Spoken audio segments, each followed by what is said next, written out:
It's Monday morning, and I want to talk about Paul Butterfield. Here's a guy who I've never talked about. I'll say he wasn't my biggest influence on the harmonica, but he definitely was an influence to a degree.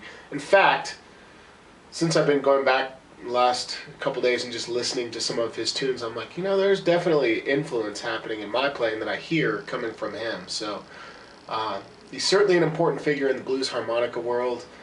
In a nutshell, he's like to me at least, it's like a rock blues guy. I mean, he was influenced by all the traditional blues, but he had his own little take on it, and he was big in the 60s, so you just hear that fusion coming from this emergence of rock blues mix, and he was definitely on the forefront of one of the big players who influenced that style.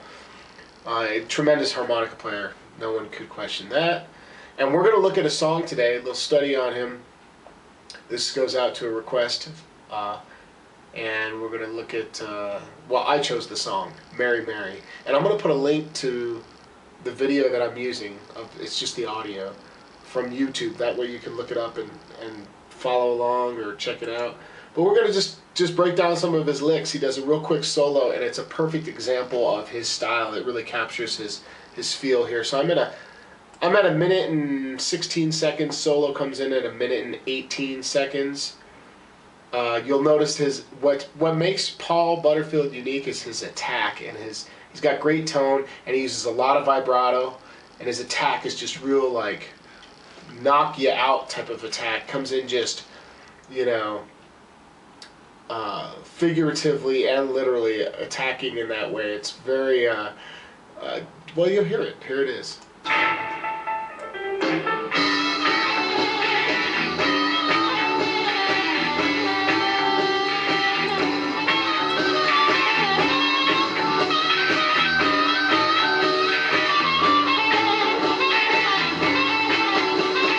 Just wanted to hear a little bit of it first so you could just get the feel for it. So let's break down some of these licks.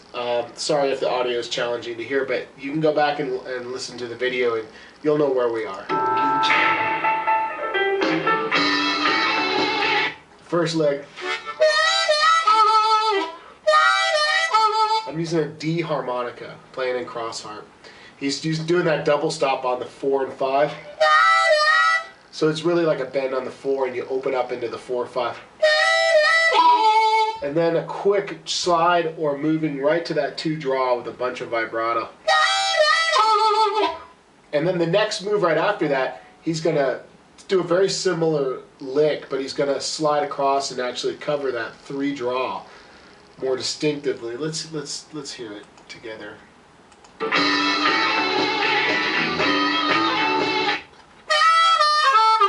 So he actually goes down to the 4 bend and holds it, and then slides to that 2 draw. So those are two quick riffs right in a row. All right, here we go.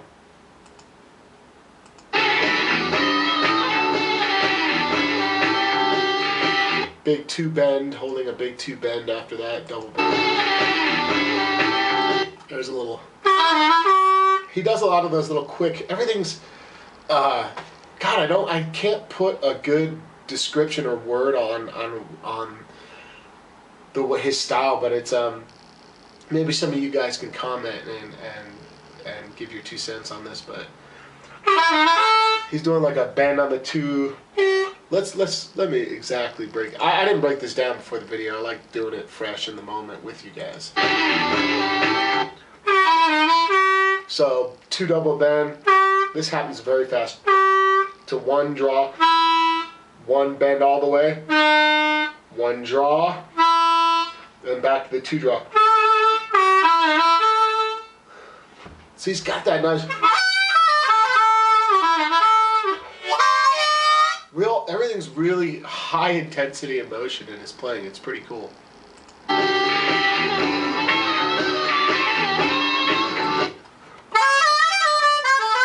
That's a classic Paul Butterfield lick. Let's break that down, and this might be it for the video. We'll see what else there is. So 2 draw, 3 draw, and then 4 bend, all the way down up to the 4 draw. It happens pretty fast. To the 5 draw. Back to the 4 bend. I think it's next to 4 blow. Okay. God. So we were saying it's a 4 bend to a 4 draw to a 5 draw.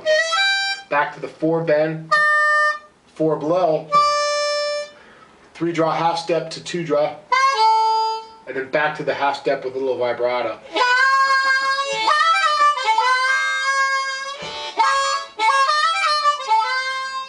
That's the riff I hear. Let's go back and hear it.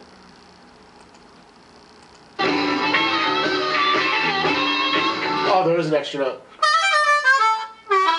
He's throwing in the 2 double bend as well. But that's still a good riff the way we broke it down. It's a really good riff. So instead of, right after that 2 draw, as he's moving down, 4 blow, 3 draw half step, 2 draw, 2 double bend to 2 draw, and then the 3 half step.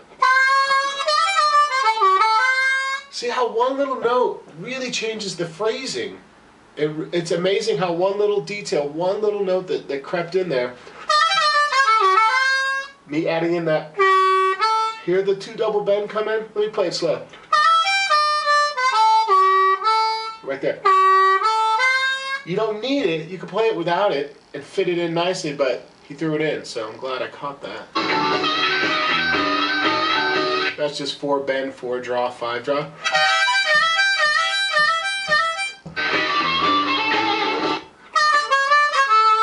So let's do this one real quick. 4 bend, start on that 4 bend, 4 blow. I'm at 1 minute and 31 seconds in the video. And then 3 draw half step bend, let me play it for you. Let me go back.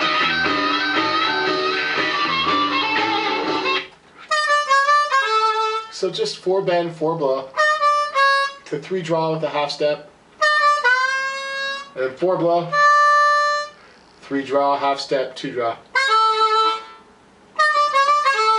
Another very Paul Butterfield-esque like riff. There we go. I'm going to give you that last one because that's a cool riff. He only plays it once, but it'd be a great repeating riff.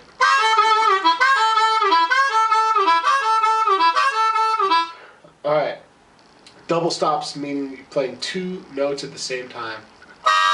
3 and 4 draw. The accent and the focus of that double stop is on the 3 half step bend to 2 draw.